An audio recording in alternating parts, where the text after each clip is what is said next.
नमस्कार, बहुत स्वागत है आपका। मैं हूं अभिषेक शुक्ल। छत्तीसगढ़ में बीजेपी ने प्रचंड बहुमत हासिल किया है। लगातार जिस बीजेपी को अंडर एस्टिमेट किया जा रहा था, उस बीजेपी ने कमाल किया और अब तक का सबसे बड़ा बहुमत हासिल किया। इसमें केंद्रीय नेतृत्व से लेकर क्षेत्रीय नेतृत्व तक हर किसी ने बढ़ चढ़कर भूमिका निभाई। घोषणा पत्र भी बहुत अहम भूमिका उसकी यहाँ पर। इस घोषणा पत्र को और बीजेपी का जो विजन है उसको आगे बढ़ाने की जिम्मेदारी दी गई एक ऐसे शख्स को जिसके पास एक लंबा अनुभव है। छत्तीसगढ़ को पहला आदिवासी चेहरा भी मिला मुख्यमंत्री के तौर पर। विष्णुदेव साय जी हमारे साथ हैं। और विष्णुदेव साय जी, पहले तो बहुत बहुत बधाई आपको देता हूं सर। जी धन्यवाद। छत्तीसगढ़ के पहले आदिवासी मुख्यमंत्री भी आप बने और केंद्र से लेकर विधायक दल तक ने आपके ऊपर ये जिम्मेदारी दी है, भरोसा जताया है कि जो विजन है बीजेपी का, जो घोषणा पत्र है, उसे छत्तीसगढ़ की जनता को अच्छे तरीके से डिलीवर करने की। कैसे इस जिम्मेदारी को आप देखते हैं? देखिए, सबसे पहले तो मैं भारतीय जनता पार्टी का आभार व्यक्त करना चाहूंगा। हमारे यशस्वी प्रधानमंत्री श्री नरेंद्र मोदी जी का आभार व्यक्त करना चाहूंगा। हमारे राष्ट्रीय अध्यक्ष श्री जेपी नड्डा जी, आदरणीय गृह मंत्री श्री अमित शाह जी और सभी राष्ट्रीय नेतृत्व का आभार व्यक्त करना चाहूंगा, जिन्होंने एक छोटे से पार्टी के कार्यकर्ता पर इतना बड़ा विश्वास व्यक्त किया है, इतनी बड़ी जिम्मेदारी दी है। मुझे पूरा विश्वास है कि उनके आशीर्वाद से, उनके मार्गदर्शन से ये जो जिम्मेदारी है इसको ठीक से निभा पाने में मैं सफल हो पाऊंगा। सर, शपथ लेते साथ सबसे पहला फैसला 18 लाख पीएम आवास का था। इस फैसले को लेने के पीछे कुछ खास वजह? देखिए, हम लोग की जो मोदी की गारंटी, जो चुनावी घोषणा पत्र था, उसमें छत्तीसगढ़ की जनता से वादा था कि अगर हमारी सरकार छत्तीसगढ़ में बनती है तो जो मुख्यमंत्री होंगे वो पहला काम जो पिछले कांग्रेस के 5 साल के शासनकाल में प्रधानमंत्री आवास से वंचित हो गए थे, 18 लाख लोग, ऐसे लोगों का मकान की स्वीकृति करना। और मुझे बताते हुए खुशी भी हो रही है और गौरव का भी अनुभव हो रहा है कि शपथ ग्रहण के बाद पहले कैबिनेट के बैठक में ही हम लोगों ने 18 लाख लोगों को प्रधानमंत्री आवास मिले, इसका निर्णय ले लिया है। और अब छत्तीसगढ़ में जो पिछले 5 वर्षों में कांग्रेस के शासनकाल में अपने हक से वंचित हो गए थे, ऐसे लोगों को पक्का का मकान मिलेगा। तो भ्रष्टाचार एक बड़ा मुद्दा रहा इस चुनाव में और आपने कल कहा भी कि 0 टॉलरेंस रहेगा भ्रष्टाचार पे। किस तरह की कार्रवाई या किस तरह की नीति का सोच रहे हैं आगे? बिल्कुल 0 टॉलरेंस रहेगा और इसके लिए जो भी हम लोग के सामने में आएगा शिकायत, उसकी जांच होगी और दोषीदार लोगों के ऊपर में सख्ती से कार्रवाई सरकार करेगी। पिछले जो बहुत सारे आरोप भ्रष्टाचार के बहुत से मामलों पे लगे हैं, क्या उन पर भी किसी प्रकार की कार्रवाई होगी, जांच होगी? बिल्कुल होगी। जो भी गलतियां हुई हैं उन पर जांच भी होगी, कार्रवाई भी होगी। सर, 2 साल की बोनस देने की भी आप लोगों ने यहाँ पर बात कही है, वो किस तरीके से किसानों को डिलीवर होगा, क्या सोच रहे हैं उसके बारे में? मोदी की गारंटी में हम लोगों ने वादा किया है छत्तीसगढ़ के किसानों से। जब हम लोग सरकार में थे तो 2 साल का बोनस उनको नहीं दे पाए थे और 2 साल का बोनस 25 दिसंबर को आदरणीय छत्तीसगढ़ के निर्माता और भारतीय जनता पार्टी के संस्थापक अटल बिहारी वाजपेयी जी की जयंती है, तो मतलब उस दिन हम लोग का कमिटमेंट है कि बोनस की राशि संबंधित किसानों के खाते में भेजेंगे। सर, युवाओं का भी बड़ा आप लोगों को सपोर्ट मिला है और एक बड़ा मुद्दा भी बना था पीएससी फर्जीवाड़ा, और आप लोगों ने जांच की भी बात कही थी, तो क्या इस पर भी किसी प्रकार की कोई जांच होगी? बिल्कुल, इस पर भी हम लोग उच्च स्तरीय जांच कराएंगे। सर, धर्मांतरण या हिंदुत्व एक बड़ा मुद्दा इस चुनाव में रहा और लोगों ने इस मुद्दे पर आप लोगों का सपोर्ट भी किया है। इसे रोकने के लिए भी क्या कुछ कदम उठाए जाएंगे, चाहे धर्मांतरण की बात हो या बीरनपुर या कवर्धा जैसे मसले हुए?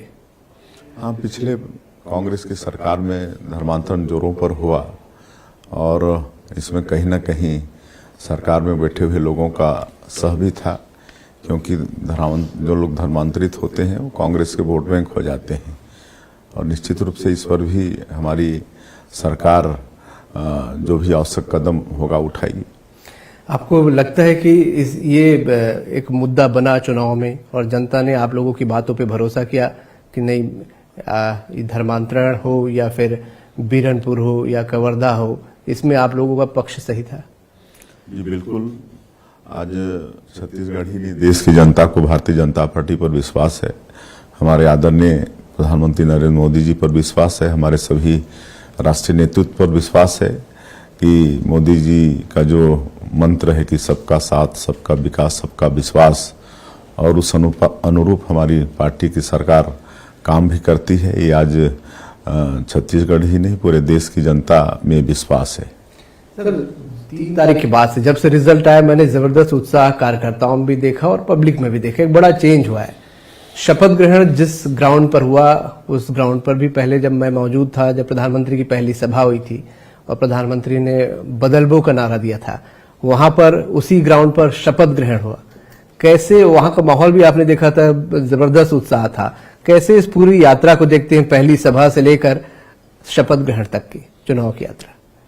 जिस ग्राउंड में शपथ ग्रहण समारोह हुआ, उसी में हमारे देश के यशस्वी प्रधानमंत्री जी का भी चुनावी सभा हुआ और उस दिन उन्होंने आह्वान किया था कि ये दारी बदल के रहिबो, नहीं सहिबो, ये दारी कांग्रेस के सरकार ला बदल के रहिबो। और ये नारा जबरदस्त काम किया, पूरे प्रदेश में काम किया और छत्तीसगढ़ के मतदाता 5 वर्षों के कांग्रेस के कुशासन से पीड़ित भी थे। एक छटपटाहट थी, काहे कि कांग्रेस की सरकार ने उनके साथ विश्वासघात किया था, वादा खिलाफी करने का काम किया था। और इसलिए जब 3 तारीख को रिजल्ट आया, भारतीय जनता पार्टी को अपार सफलता मिली, तो कार्यकर्ताओं में बहुत उत्साह था। सर, बहुमत तो आप लोगों को पहले भी मिलता रहा है, 15 साल आप लोगों की सरकार रही, लेकिन इस बार जितना बहुमत कभी नहीं मिला। तो इतने बड़े प्रचंड बहुमत के पीछे क्या आपको लगता है, क्या कारण थे, कौन से मुद्दे थे कि जनता ने इतना बढ़ चढ़कर आप लोगों को बहुमत दिया? और खासकर आप जहां से आते हैं, सरगुजा संभाग, वहां तो क्लीन स्वीप कर दिया बिल्कुल। जी बिल्कुल, हमारा सरगुजा संभाग से तो कांग्रेस का सुपड़ा साफ हो गया। 14 की 14 सीट भारतीय जनता पार्टी जीती और इसमें हम लोगों का मोदी की गारंटी, उसका भी असर है। और कहीं ना कहीं 5 साल की कांग्रेस शासन के कुशासन में जो जनता पीड़ित थी, वो भी एक कारण है। सर, 5 साल आप लोगों को अंडर एस्टिमेट किया जाता रहा। अब प्रदेश अध्यक्ष भी रहे शुरुआत में, कोई गिनता नहीं था कि बीजेपी कहीं दौड़ पे भी दिख रही है, कोई मानने को तैयार नहीं था। फिर कैसे, क्या रणनीति रही आपको लगता है कि अचानक से आप लोग दौड़ते हुए इतनी बड़ी छलांग लगा ली कि अब तक के सबसे बड़े बहुमत पे पहुंच गए? देखिए, मैंने पहले भी कहा है कि छत्तीसगढ़ ही नहीं, देश की जनता का विश्वास आज भारतीय जनता पार्टी पर है। आदरणीय हमारे यशस्वी प्रधानमंत्री श्री नरेंद्र मोदी जी पर है और हम लोग का भरपूर मार्गदर्शन मिला चुनाव में। हमारे आदरणीय ओपी माथुर जी चुनाव के प्रभारी थे, आदरणीय मनसुख मांडविया जी जो केंद्रीय मंत्री हैं सह प्रभारी थे, उसके अलावा और भी कई हमारे लोग लगे थे। सब लोगों ने पूरे प्रदेश में भ्रमण करके कार्यकर्ताओं का उत्साह बढ़ाया और हमारे यशस्वी प्रधानमंत्री जी, यशस्वी गृह मंत्री जी, राष्ट्रीय अध्यक्ष जी और भी हमारे केंद्रीय नेता छत्तीसगढ़ आए, लोगों के बीच में गए, उनका उत्साह बढ़ाए। ये सब भी बड़ा मतलब उनका योगदान रहा। कार्यकर्ताओं में नए उत्साह का संचार हुआ और प्रदेश सरकार की विफलता भी थी। लोग इस सरकार से छुटकारा पाना चाहते थे, वो भी एक कारण था और भारतीय जनता पार्टी को इतनी बड़ी सफलता मिली। गृह मंत्री की आपने बात की, केंद्रीय गृह मंत्री अमित शाह जब पहुंचे थे आपके यहाँ पर और चुनाव प्रचार के दौरान कहा भी था कि आप इनको जिताइए, मैं बड़ा आदमी बनाऊंगा, खूब चर्चा हुई थी। तब क्या कुछ हिंट मिला था या जहन में आया था कि बड़ा आदमी क्या, अगर केंद्रीय गृह मंत्री जैसे कद का आदमी बोल रहे थे? इतने बड़े आदमी बोल रहे हैं तो उसके पीछे कुछ कारण तो रहता है। बड़े आदमी बोलते हैं तो ऐसे तो बोलते नहीं। तो उनके जहन में लगता है कि नाम पहले से घूम रहा होगा कि हाँ अब एक उपयुक्त कैंडिडेट हो सकते हैं। नहीं, मैं तो पार्टी का सिपाही हूँ और हमेशा पार्टी का आदेश का पालन किया हूँ और हमेशा बोलता हूँ कि आगे भी जो पार्टी का आदेश होगा उसका पालन करूँगा। तो मेरा तो स्वभाव में है कि जो भी पार्टी का आदेश होता है उस अनुरूप काम करता हूँ। अब आप सीएम बने हैं तो प्रधानमंत्री से भी आपकी बात हुई है, क्या कुछ मार्गदर्शन मिला है आगे किस तरीके से आगे बढ़ना है, प्रायोरिटी क्या रखनी है? बिल्कुल, शपथ ग्रहण में आए थे, आशीर्वाद उनका मिला है और उनने खूब काम करने छत्तीसगढ़ को आगे विकास की दृष्टि से बढ़ाने के लिए आशीर्वाद दिया है। तो आप सौम्य छवि के तौर पे आप जाने जाते हैं, बहुत सरल सहज हैं, सहज उपलब्ध हैं, लेकिन कई बार ऐसी परिस्थितियां बनती जहां कठोर निर्णय भी लेना पड़ता है। तो ऐसे क्या कठोर निर्णय को लेकर आप क्या सोच रहे हैं या क्या कोई मैसेज देंगे ऐसे कठोर निर्णय को लेकर, या कहीं आपको लगा कुछ गलत हो रहा है? नहीं, तो जो भी छत्तीसगढ़ के हित में, छत्तीसगढ़ की जनता के हित में जो भी निर्णय लेना पड़ेगा वो लिया जाएगा। आपने कल एक बड़ी बात भी कही थी कि पूर्वाग्रह से ग्रसित होकर हम कोई काम नहीं करेंगे, ये किस तरीके का मैसेज देने की आपकी कोशिश थी? हमारा ये मैसेज था कि जो भी पिछले शासन में काम कर रहे हैं अब उनको मतलब उनके मन में कोई भय नहीं हो, इसलिए हमने कहा कि भाई आप जैसे भी थे लेकिन अब मतलब काम ठीक से करिए, अब आप लोगों को थोड़ा मौका दिया जाता है और फिर पुराना ढर्रा अगर किसी का नहीं छूटेगा तो उस तरह से सोचेंगे। और हम तो लंबे समय से रहे हैं तो बहुत कुछ जानते हैं कि कौन आदमी कैसा है, कौन अधिकारी कैसा है। तो सौम्य छवि विष्णुदेव साय समय पड़ने पर कठोर फैसले भी लेंगे।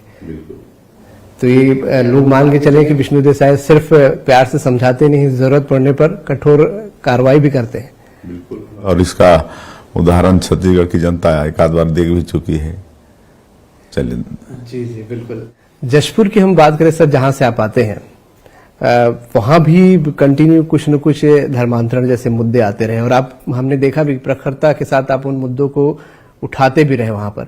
क्या लगता है कि खास तौर पे आदिवासी बेल्ट में ये समस्याएं ज्यादा हैं और क्योंकि आदिवासी बेल्ट में अच्छा खासा आप लोगों को समर्थन भी मिला है, तो खास तौर पे वहां के लोगों के विकास के लिए, जो जमीन पर उनका विकास हो उसके लिए भी कुछ खास आपकी रणनीति रहेगी, कुछ काम आप सोच के रखा है आपने?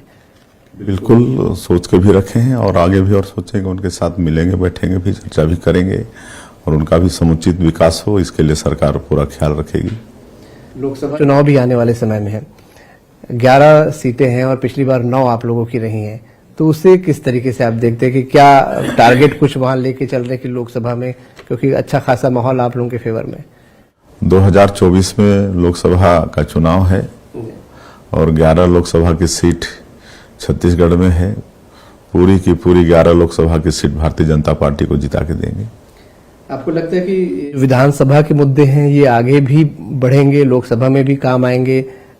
खास तौर पे जो हिंदुत्व एक बड़ा मुद्दा छत्तीसगढ़ में बना है और जिसे लोगों ने बढ़ चढ़कर आपका फेवर भी किया है, ये एक अहम मुद्दा हो सकता है? देखिए, आज तो आदरणीय हमारे प्रधानमंत्री जी ही पर्याप्त हैं अकेले।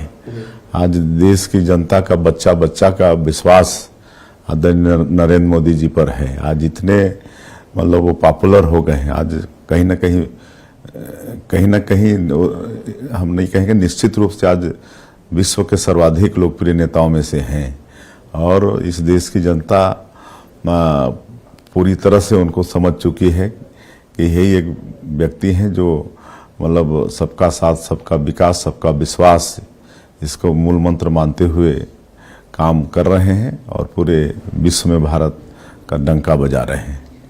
राम मंदिर भी बन रहा है और आप लोगों के घोषणा पत्र में भी था कि वहां भी ले जाया जाएगा, तो क्या राम मंदिर को लेकर भी कुछ यहाँ से आप लोग यात्रा निकालेंगे या पहुंचेंगे वहां पर, कुछ ऐसा सोचा है? बिल्कुल, 2024 में 22 जनवरी को राम मंदिर की प्राण प्रतिष्ठा का होना तय हुआ है और हम लोग अपने मोदी की गारंटी में एक रामलला दर्शन योजना का भी वादा प्रदेश की जनता से किए हैं और निश्चित रूप से उसका भी अमल होगा, उस पर भी अमल होगा।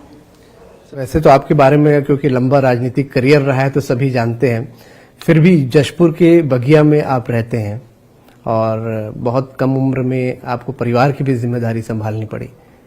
तो हम माने की जिम्मेदारी जो उठाने के जो है आपका एक्सपीरियंस काफी छोटे समय से ही आ गया था और वो जिम्मेदारी उठाते उठाते आज आप सीएम पद की जिम्मेदारी तक उठाने तक पहुंच गए। देखिए, मेरा पूरा जीवन बचपन से ही संघर्ष में रहा है। हम जब 10 साल के थे तो पिताजी का साया हमारे सर से उठ गया था और 4 भाइयों में सबसे बड़ा भाई होने के नाते पूरे परिवार की जिम्मेदारी अनायास हमारे ऊपर आ गई। तो हमने पढ़ाई के साथ साथ घर का खेतीबाड़ी का काम, अपने भाइयों को पढ़ाने लिखाने का काम, सामाजिक काम सब को संभालते हुए आगे बढ़े। और हम तो कभी सपने में भी नहीं सोचे थे कि राजनीति के क्षेत्र में हमको इतना आगे जाना पड़ सकता है, लेकिन शायद प्रभु की इच्छा, हमारे पूर्वजों का आशीर्वाद और पार्टी का ये आशीर्वाद कि आज इस मुकाम पर हम पहुंच गए। सर, आपका जो राजनीतिक करियर है और आपकी जो कार्यशैली है, मुझे लगता है कि नए कार्यकर्ता या नई जनरेशन के लिए इंस्पिरेशन भी है, प्रेरणा भी है। आपने कभी कुछ मांगा नहीं, बल्कि पार्टी ने जब जो कहा उस निर्णय का पालन किया। आपको लगता है ये भी एक बड़ा बेस है जो बार बार पार्टी आप पे भरोसा जताती रही? देखिए, भारतीय जनता पार्टी एक ऐसी पार्टी है जिसमें लोकतंत्र है, जिसमें एक छोटा कार्यकर्ता भी अपनी निष्ठा, ईमानदारी और परिश्रम के बदौलत बड़े बड़े पदों पर जा सकता है। यहाँ पर भारतीय जनता पार्टी सबका आकलन करती है। इस पार्टी में मांगना नहीं पड़ता है, जिसकी योग्यता होती है उसके अनुसार पार्टी उसका मतलब प्रतिफल देती है। राजनीतिक वैसे तो आपका बैकग्राउंड रहा है, आपके घर में पहले भी लोग राजनीति में अच्छा खासा अनुभव रखते रहे हैं, पद पाते रहे हैं, लेकिन आपकी राजनीति में एंट्री कैसे हुई? क्या आपने भी शुरू से सोच के रखा था, क्योंकि बहुत कम उम्र में जिम्मेदारी परिवार की संभाली आपने, तो राजनीति में एंट्री आपकी कैसे हुई? देखिए, वैसे तो राजनीति हमको विरासत में मिली है। हमारे दादा स्वर्गीय सरदार बुद्धनाथ साय जब देश आजाद हुआ सन 1947 में, तो उस समय वो मनोनीत विधायक हुए थे, मनोनीत विधायक। उस समय मध्य प्रदेश भी नहीं था। हाँ, नागपुर उस समय राजधानी होती थी। तो उस समय 47 से 1952 तक वो मनोनीत विधायक थे। उसके बाद हमारे दो बड़े पिताजी, एक स्वर्गीय नरहरि साय का नाम भी बहुत लोग जानते हैं, वो भी कई बार विधायक सांसद रहे। 77 में मोरारजी भाई की जनता पार्टी की सरकार में केंद्र में मंत्री थे। हमारे एक और बड़े पिताजी स्वर्गीय केदारनाथ साय जी, वो विधायक थे। फिर हम को पार्टी ने लगातार विधायक सांसद बनाया। और एक हमारा और भाई, ताऊ का लड़का रोहित कुमार साय, वो भी कुनकुरी से, जहाँ से मैं अभी विधायक चुन के आया हूँ, वहाँ से वही विधायक रहा है। तो इस तरह से राजनीति हमको विरासत में मिली है। और राजनीति में एंट्री आपकी कैसे रही? आपका राजनीतिक गुरु कौन है या आप किससे ज्यादा प्रभावित है? देखिए, मैं सबसे पहले ग्राम पंचायत का पंच से काम स्टार्ट किया और स्टेप बाय स्टेप पंच के बाद सरपंच, विधायक, सांसद, फिर प्रदेश अध्यक्ष का दायित्व और मोदी जी के प्रथम शासनकाल में MOS। इस तरह से स्टेप बाय स्टेप आगे हम राजनीति के क्षेत्र में बढ़ते गए, जनता बढ़ाती गई हमको। सर, छत्तीसगढ़ में मुख्यमंत्री के तौर पे पहला इंटरव्यू है, जनता को कोई मैसेज देना चाहेंगे?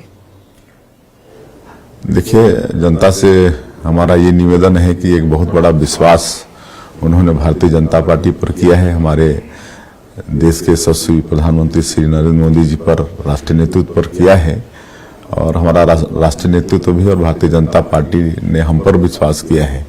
तो सबके विश्वास पर हम पूरा खरा उतरने का प्रयास करेंगे। हमको सबके आशीर्वाद और सबके मार्गदर्शन की आवश्यकता होगी। सर, एक आखिरी सवाल, मंत्रिमंडल के लिए कितना इंतजार करना पड़ेगा? अब देखिए, अब जल्दी ही होना चाहिए। अब विचार विमर्श करेंगे हमारे वरिष्ठों से और जितना जल्दी हो सकेगा उतना जल्दी मंत्रिमंडल का गठन हो जाएगा। बिल्कुल, हमसे बात करने के लिए बहुत बहुत शुक्रिया आपका। तो मुख्यमंत्री विष्णुदेव साय, न्यूज 18 मध्य प्रदेश छत्तीसगढ़ पर पहला एक्सक्लूसिव इंटरव्यू, और खुलकर उन्होंने बात की है क्या उनका विजन है, किस तरीके से छत्तीसगढ़ को आगे वो ले जाना चाहते हैं। जनता से भी उम्मीदें हैं कि जनता भी सहयोग करेगी और उनकी उम्मीदों पर खरा उतरने की पूरी कोशिश करूंगा, विष्णुदेव साय जी का कहना है। सौम्य और सहज है, लेकिन जहां जरूरत पड़ेगी कठोर फैसले लेने से भी नहीं चूकेंगे। तो बहुत सारी शुभकामनाएं भी मुख्यमंत्री जी को हम देंगे। यहां पर खास मुलाकात में इतना ही। नमस्कार।